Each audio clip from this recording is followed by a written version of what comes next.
Hello everyone, मैं शुभा शर्मा स्वागत करती हूँ आप सभी लोगों का आपके अपने चैनल जीएस बाय शुभा में। तो कैसे हैं आप सभी लोग? मैं आशा करती हूँ आप सब लोग बहुत अच्छे होंगे, एकदम स्वस्थ होंगे।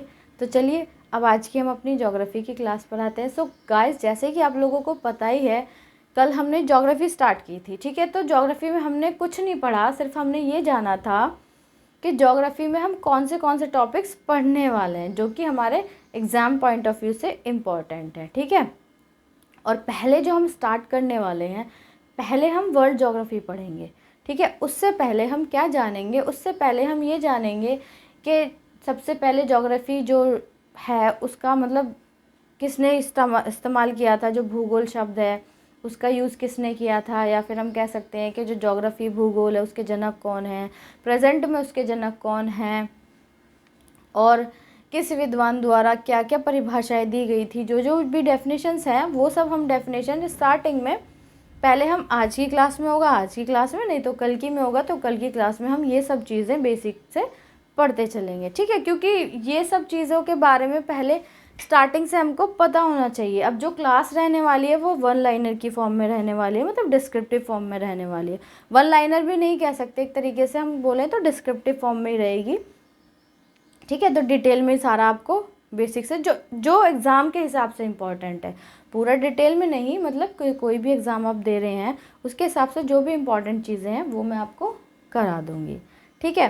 तो अब ऐसे समझ लीजिए कि आज की जो हमारी क्लास है एक इंट्रोडक्शन क्लास ही है। तो चलिए बिना किसी देर के हमारी जो क्लास है उसको शुरू करते हैं। तो हम कह सकते हैं सबसे पहले, सबसे स्टार्टिंग में, कि जो सर्वप्रथम जो भूगोल शब्द है, ये जो ज्योग्राफी वर्ड है, तो सर्वप्रथम हम कह सकते हैं कि सर्वप्रथम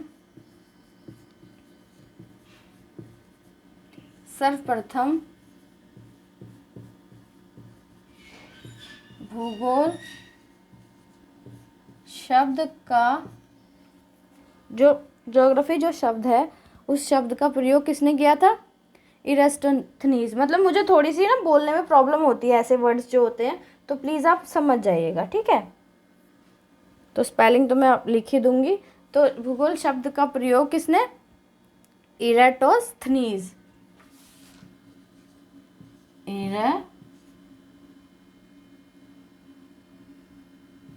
इरेटोस्थनीज, ठीक है। आप एक देख लीजिएगा, आप जो भी आप जिस भी हिसाब से आप इस वर्ड को प्रोनाउंसिएट करो, तो क्या है?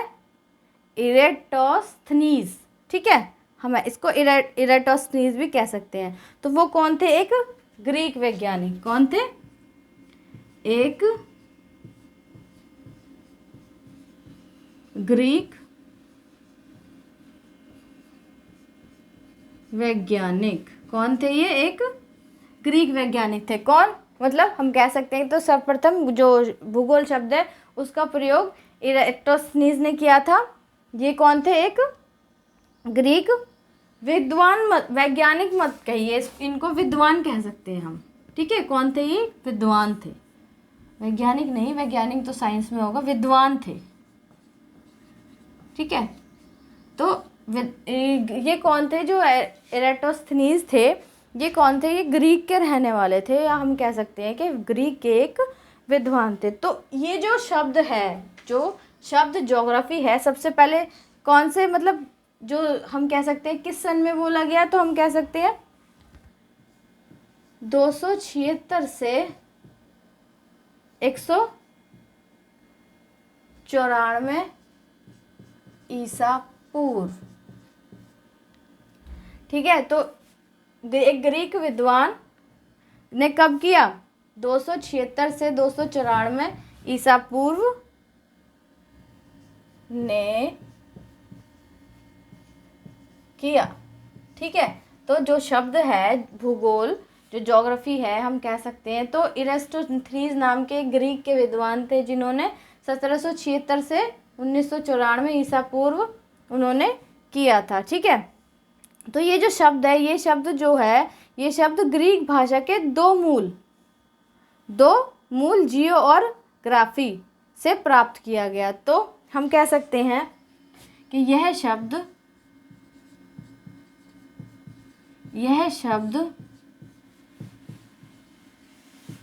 ग्रीक भाषा के दो मूल, है ना। तो दो मूल क्या, जियो, ठीक है, जियो जिसका मतलब हिंदी में क्या है, पृथ्वी है। और फिर आगे क्या आता है, ग्राफी, GRAPHOS, ग्राफोस बोल दीजिए, ठीक है। तो ग्राफोस जिसका मतलब क्या होता है, वर्णन, इसका मतलब क्या होता है, वर्णन से प्राप्त किया। तो हम क्या कह सकते हैं कि जो ये शब्द है जियोग्राफी, मतलब ज्योग्राफी बोलते हैं, कोई जियोग्राफी बोलते हैं, अपना अपना प्रोनाउंसिएशन करने का तरीका होता है। तो जो वर्ड जियोग्राफी है वो क्या है, यह शब्द ग्रीक भाषा के दो मूल, जियो का अर्थ क्या है, पृथ्वी, और ग्राफोस का मतलब क्या है, वर्णन, इनसे प्राप्त किया। मतलब जो जियोग्राफी जो वर्ड है वो जियो प्लस ग्राफोस इस शब्द से प्राप्त किया गया, जो कि क्या है, ग्रीक भाषा का शब्द है। क्या है, ग्रीक भाषा का एक शब्द है, ठीक है। चलिए आगे इसमें और क्या बताया गया है कि दोनों को ही एक साथ रखने पर इसका अर्थ बनता है पृथ्वी का वर्णन। अगर हम इन दोनों वर्ड्स को एक साथ रखें तो दोनों को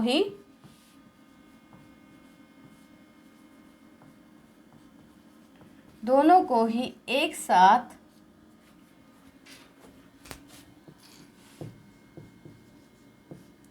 रखने पर इसका अर्थ क्या, इसका अर्थ बनता है, इसका अर्थ बनता है, क्या बनता है, पृथ्वी का वर्णन, ठीक है। तो हम कह सकते हैं कि जो सबसे पहले जो हमारा जियोग्राफी शब्द है वो किसने इस्तेमाल किया, किसने उसको बोला, इरास्टोथनीज ने। किसने, इरास्टोथनीज ने, जो कि क्या थे, ग्रीक के विद्वान थे। कब बोला, 276 से 194 ईसा पूर्व। अब ये ईसवी और ईसा पूर्व क्या होता है वो हिस्ट्री में डिस्कस करेंगे, ठीक है, जब हिस्ट्री की क्लासेस पढ़ेंगे उसमें डिस्कस करेंगे। वैसे तो ज़्यादातर सबको AD और BC के बारे में पता ही होता है।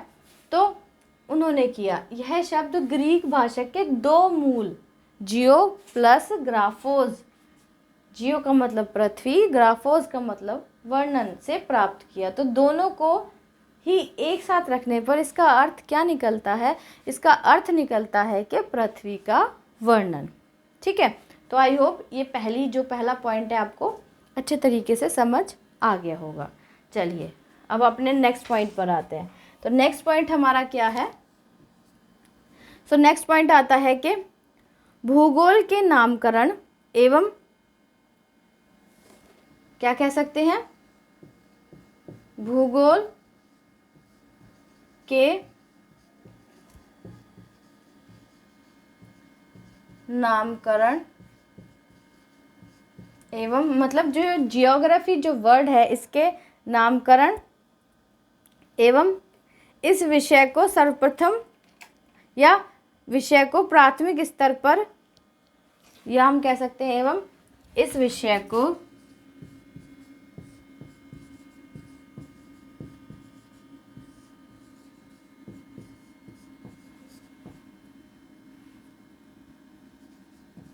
प्राथमिक स्तर पर, ठीक है।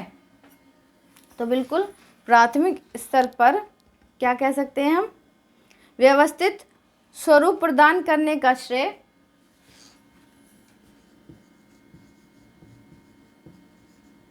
व्यवस्थित स्वरूप प्रदान करने का श्रेय मतलब कहने का क्या है कि जो इसका जो भूगोल है, इसका नामकरण और इस विषय को प्राथमिक स्तर पर जो व्यवस्थित, मतलब व्यवस्थित क्या है, व्यवस्थित स्वरूप प्रदान करने का श्रेय किसको जाता है? यूनान के निवासियों को जाता है। किसको जाता है? हम कह सकते हैं कि जो यूनान है, कौन है? यूनान के निवासियों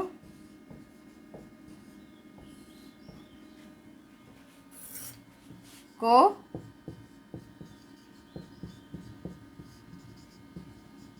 जाता है। तो हम क्या कह सकते हैं इस बारे में?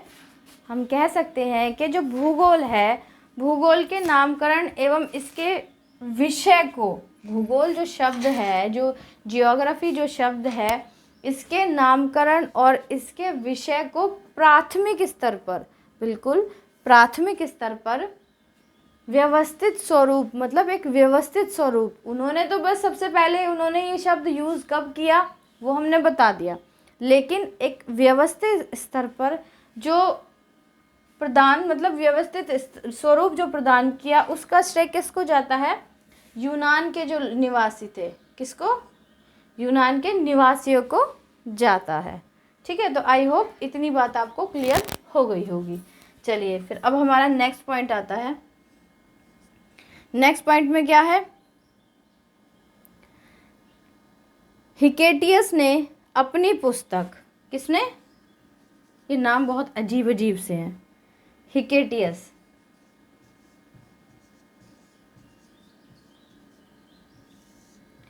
हिकेटियस ने अपनी पुस्तक, मतलब उनकी एक किताब थी, किसकी? हिकेटियस की।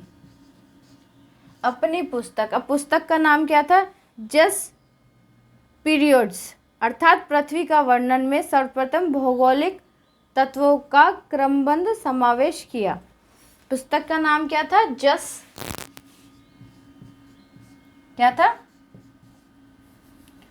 किताब का जो पुस्तक थी उसका नाम क्या था? जस पीरियड्स।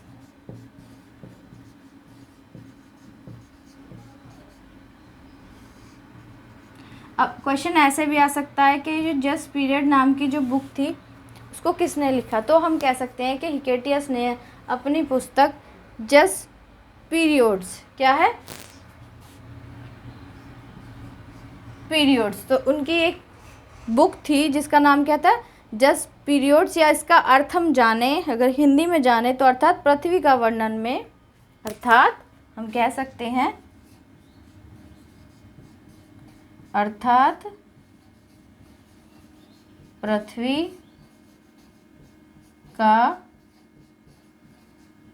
वर्णन। तो ठीक है, हम क्या कह सकते हैं? अर्थात पृथ्वी का वर्णन, है ना? तो क्या कह सकते हैं? पृथ्वी का वर्णन में सर्वप्रथम भौगोलिक तत्व, पृथ्वी का वर्णन में सर्वप्रथम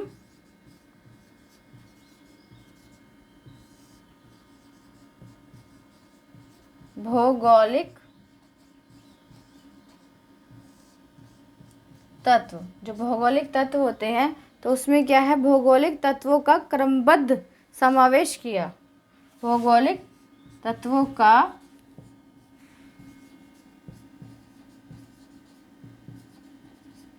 क्रमबद्ध समावेश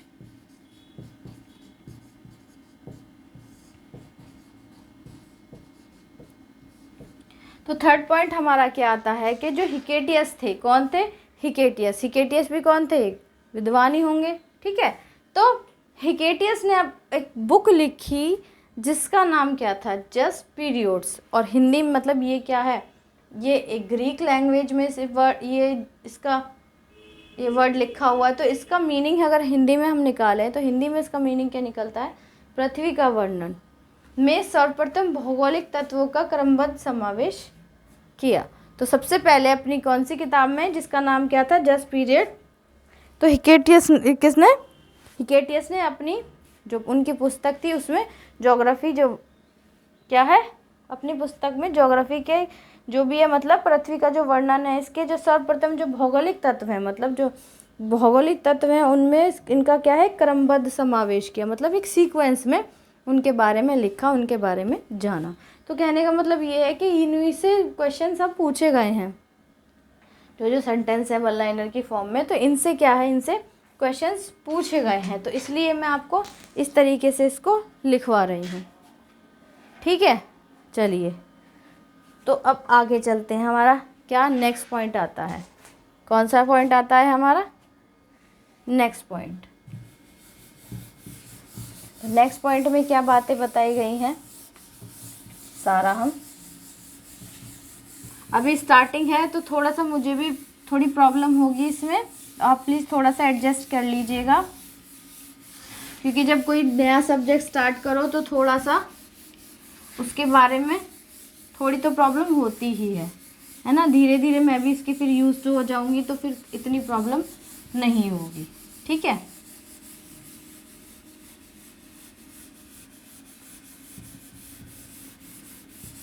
अब नेक्स्ट पॉइंट जो आता है हमारा, नेक्स्ट पॉइंट क्या आता है उसके बारे में करते हैं। चलिए,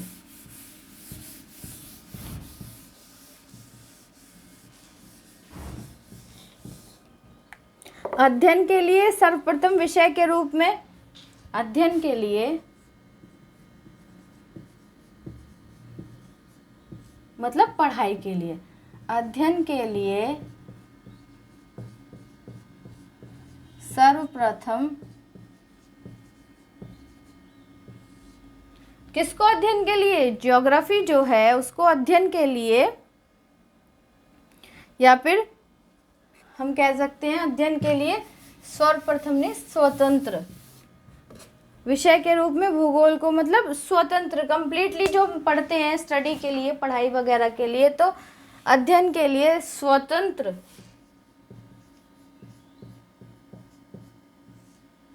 मतलब स्वतंत्र मतलब फ्रीडमली स्वतंत्र विषय के रूप में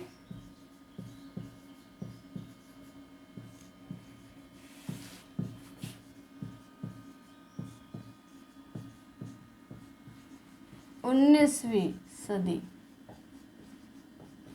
या 19वीं शताब्दी, जो 19th सेंचुरी थी, हम कह सकते हैं 19वीं सदी या 19वीं शताब्दी में ही मान्यता मिली। ठीक है, सदी लिख दीजिए या शताब्दी लिख लीजिए या सदी रहने दीजिए, ऐसा कोई वो नहीं है। 19वीं सदी में मतलब ज्योग्राफी को एज अ सब्जेक्ट कब मान्यता मिली, 19वीं सदी में मान्यता मिली।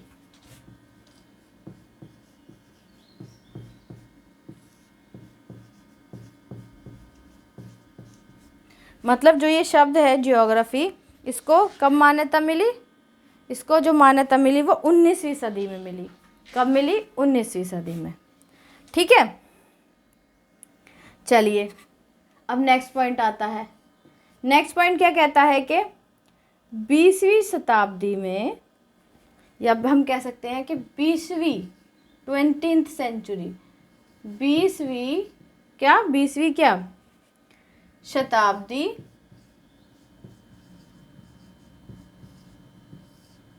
जो 20th सेंचुरी है, 20वीं शताब्दी के आरंभ में क्या, 20वीं शताब्दी के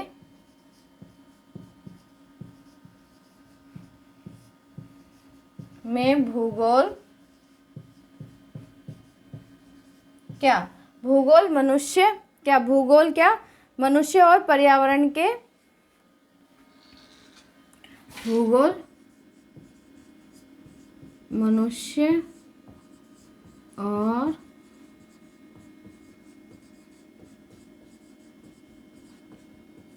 पर्यावरण के, जो हमारा क्या है एनवायरनमेंट है, जो क्या है हमारा एनवायरनमेंट है, तो पर्यावरण के पारस्परिक संबंधों के अध्ययन के रूप में विकसित हुआ। पारस्परिक अध्ययन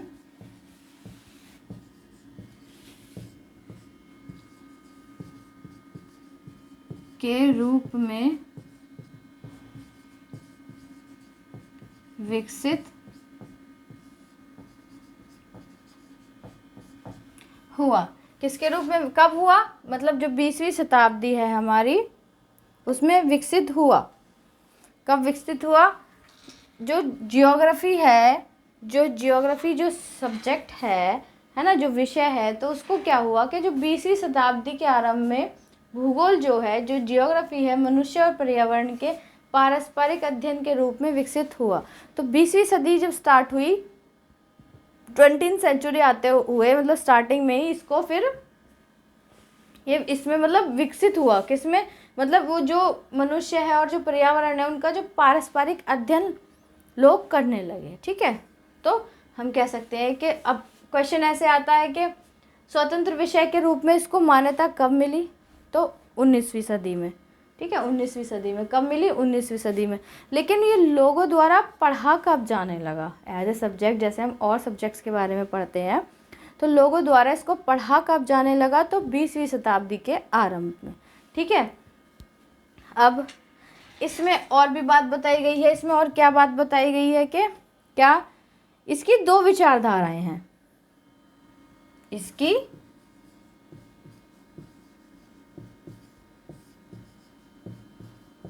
दो विचारधाराएं हैं।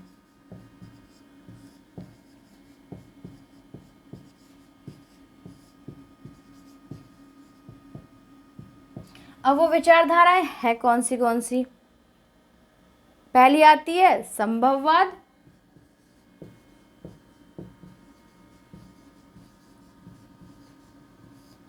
और दूसरी क्या आती है? निश्चयवाद।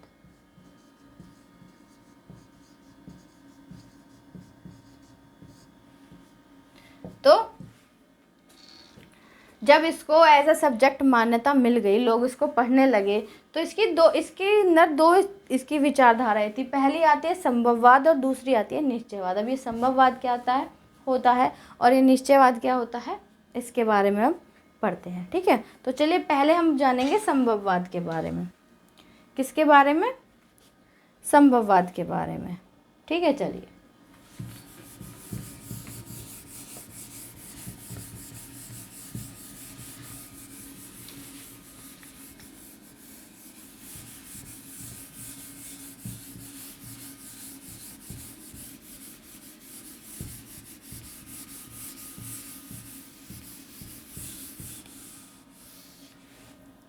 पहला क्या आता है हमारा, इसको भी रब कर देते हैं।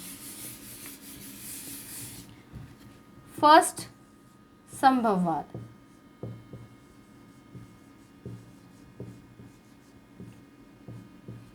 अब ये हमारा संभववाद क्या होता है, इसके बारे में जानते हैं। तो संभववाद क्या है? इसके अनुसार मनुष्य अपने पर्यावरण में परिवर्तन करने में समर्थ है।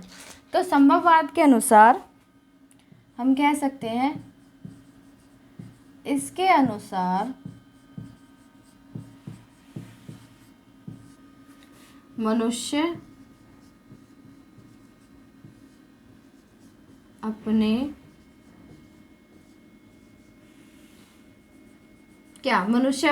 मतलब मनुष्य जो है वो क्या, अपने पर्यावरण में, किसमें? अपने पर्यावरण में, या फिर हम कह सकते हैं अपने एनवायरनमेंट में, पर्यावरण में परिवर्तन करने में समर्थ है।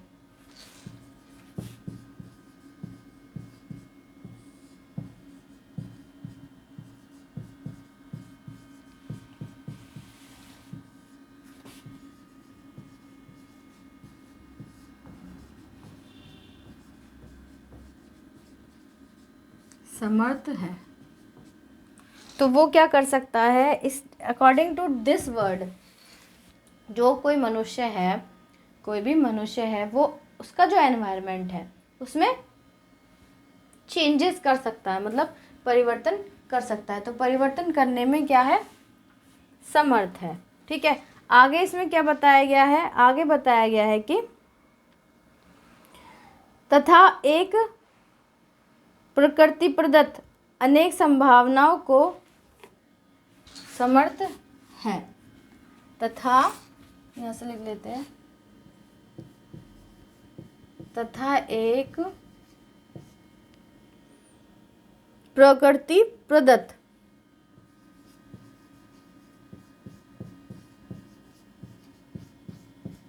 क्या एक प्रकृति प्रदत्त अनेक संभावनाओं को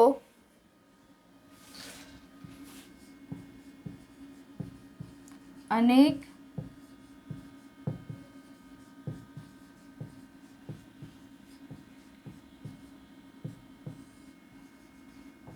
मतलब बहुत भी जो अनेक पॉसिबिलिटीज़ होती हैं, तो अनेक संभावनाओं को अपनी इच्छा के अनुसार उपयोग कर सकता है।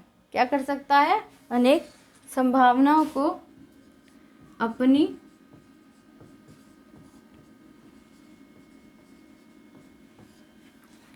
इच्छा के अनुसार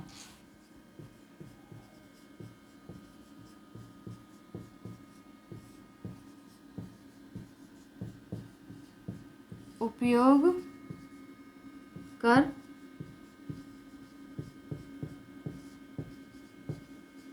सकता है, मतलब अपनी विश के अकॉर्डिंग वो उसको यूज में ला सकता है।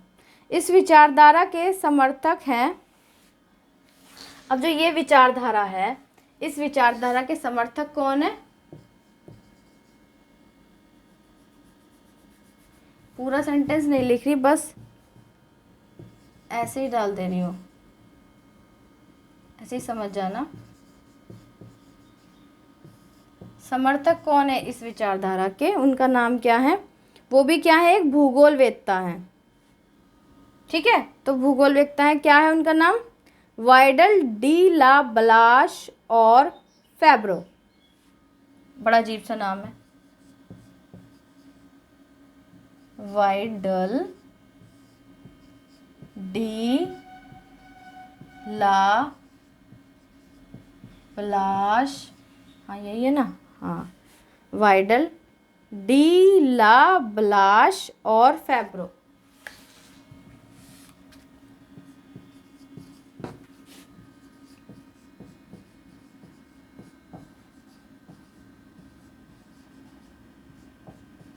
ये देख लो, ये नाम है।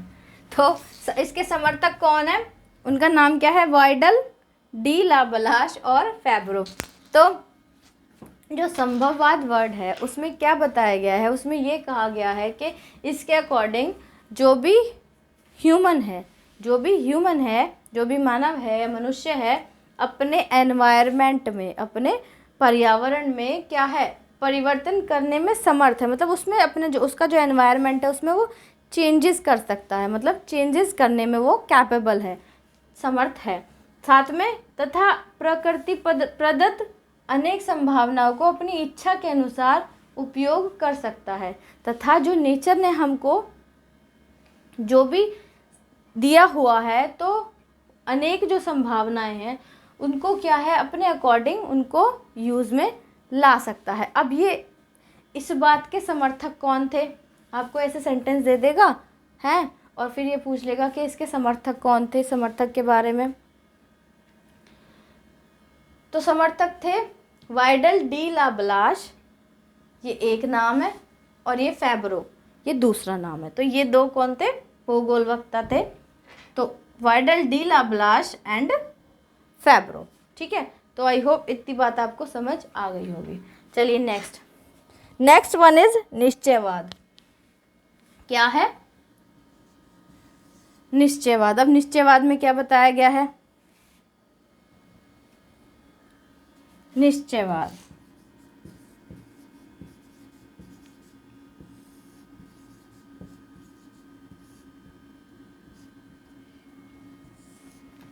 इसमें हम क्या कह सकते हैं? इसके अनुसार मनुष्य के सारे काम, इसके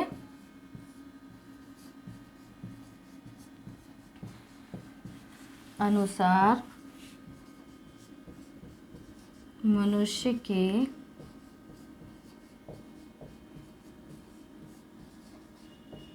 सारे काम, मतलब मनुष्य के जो ह्यूमन है उसके जितने भी काम हैं, मनुष्य के सारे काम क्या?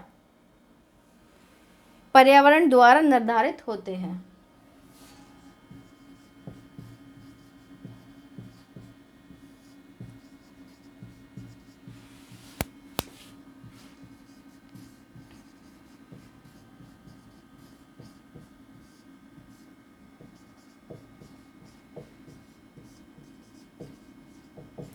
मतलब क्या है कहने का कि जो निश्चयवाद है उसके अकॉर्डिंग क्या है, जो ह्यूमन है उसके सारे जो काम होते हैं वो हमारी जो एनवायरनमेंट है, जो पर्यावरण है उसके द्वारा निर्धारित होते हैं। ठीक है, अतः मनुष्य को स्वेच्छापूर्ण कुछ करने की स्वतंत्रता कम है। अतः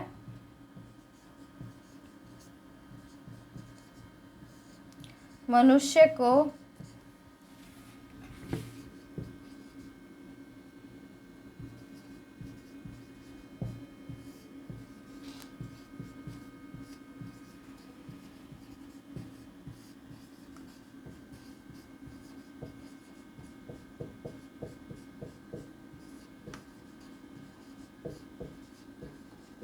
अतः क्या है कि अतः मनुष्य को क्या है, स्वेच्छापूर्ण कुछ भी करने की, स्वेच्छापूर्ण कुछ भी करने की या कुछ करने की जो स्वतंत्रता है वो क्या है, स्वतंत्रता कम है। अब इस विचारधारा के जो समर्थक हैं वो कौन है,